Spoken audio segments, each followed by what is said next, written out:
En temps de quarantaine comme celui-ci, c'est facile de se laisser aller, de procrastiner et de sombrer dans le négativisme, mais plus que jamais, je pense que c'est le temps d'être positif et de ramener vos vieux projets sur la table.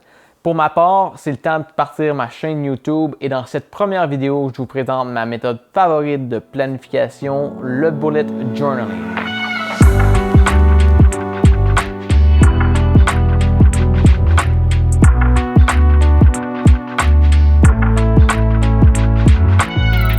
Donc, c'est quoi le Bullet Journaling? C'est une méthode de planification assez versatile et flexible. Vous pouvez vraiment l'adapter à vos besoins. Comment je procède? Je commence par inscrire le mois et l'année sur une première page.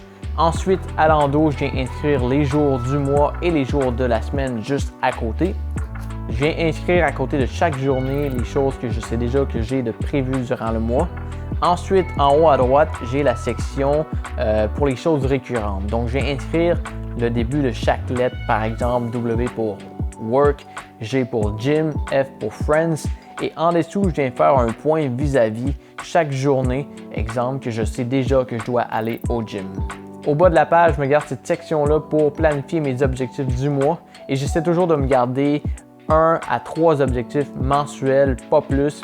Ça, c'est mon sweet spot. À vous de voir qu'est-ce qui vous convient le mieux. La page suivante, c'est la page de tracking. Donc, je viens faire 3 graphiques, un pour tracker mon sommeil, un pour tracker mon mood durant la journée et un pour tracker les actions que je prends pour amener plus de revenus dans mon entreprise. Et en dessous, j'ai la section des habitudes que je veux garder sur 30 jours. Donc, par exemple, je veux lire à tous les jours, je veux aller à l'extérieur à tous les jours, je fais un défi 30 jours sans regarder de la télévision. Ça me permet de tracker chaque habitude à chaque jour et les journées que je réussis à respecter ce que je me suis dit au complet pour chaque section. Ça me fait un petit bonus, un petit reward. Ensuite, la prochaine section, c'est la planification de vos journées. Ça dépend pour chaque personne. Dans mon cas, moi, j'aime pas avoir une planification faite à long terme. J'aime ça avoir de la flexibilité. Donc, ce que je fais, au lieu de planifier ma semaine en avance, je vais planifier chaque journée le soir d'avant. Donc, je commence par inscrire la date en haut à gauche et ensuite, je vais inscrire les tâches de la journée. Encore une fois, au même titre que les objectifs du mois, j'essaie de ne pas trop en mettre et je commence tout le temps avec la priorité de la journée. Quelle est la tâche numéro 1 que tu veux absolument accomplir et que tu vas être content si tu as accompli et ta journée va être techniquement faite.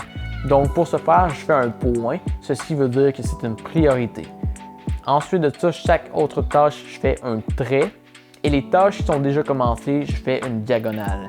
Donc, ces méthodes-là, c'est pas moi qui les ai inventées. Je me suis inspiré de Sheldon Evans et je pense que lui s'est inspiré de la méthode de base du Bullet Journaling. Donc, si vous voulez en savoir plus, vous pouvez aller voir le Bullet Journaling. Il y a un site internet avec la méthode qui explique tout comment il procède. Mais encore là, c'est vraiment quelque chose d'adaptable à vos besoins, à votre façon. Vous pouvez vraiment le faire comme vous voulez. Et même si vous voulez de l'inspiration, allez sur YouTube, écrivez Bullet Journaling et vous allez avoir une couple de YouTubers qui vous montrent comment eux procèdent pour ce faire. Ensuite, quand j'ai accompli une tâche, je fais un carré au lieu de rayer complètement la tâche. Comme ça permet de, par la suite, revenir en arrière et regarder ce que vous avez accompli. Et un petit bonus que j'ai vu chez d'autres YouTubers, c'est en flippant le journal. J'ai des sections à l'arrière, donc j'ai une section qui est Brain Dump. Dans cette section-là, ça me permet de, à chaque fois que j'ai des nouvelles idées de projets ou d'activités ou peu importe, juste pour vider ma tête un peu et ensuite être plus focus dans mes activités. Ensuite de ça, j'ai une section Bucket List, donc toutes les choses que j'aimerais faire dans ma vie. Quand j'ai une idée, je viens l'inscrire ici. Donc, c'est vraiment la base de la planification pour moi et j'aime ça quand c'est simple. Et pourquoi j'adhère plus au Bullet Journaling qu'à un logiciel comme Asana, Trello, des calendriers ou encore des agendas normaux, je pense que c'est vraiment le fait que ça me permet d'être plus créatif. Si par exemple, vous avez des notes que vous voulez revoir et vous souvenir ultérieurement, eh bien, vous pouvez vous faire une section index au début du journal avec des pages. Comme ça va être plus facile de revenir au lieu d'avoir à fouiller complètement dans un journal de plus de 100 pages. Si jamais vous voulez essayer la méthode du bullet journal, vous pouvez vous procurer le journal officiel sur leur site internet ou encore vous pouvez vous procurer n'importe quel carnet pointillé en fait dans un magasin comme Bureau en gros ou sur Amazon. Moi je l'ai pris chez Bureau en gros tout simplement.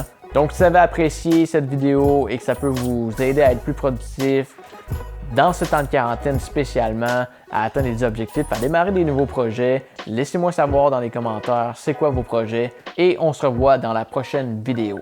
Ciao!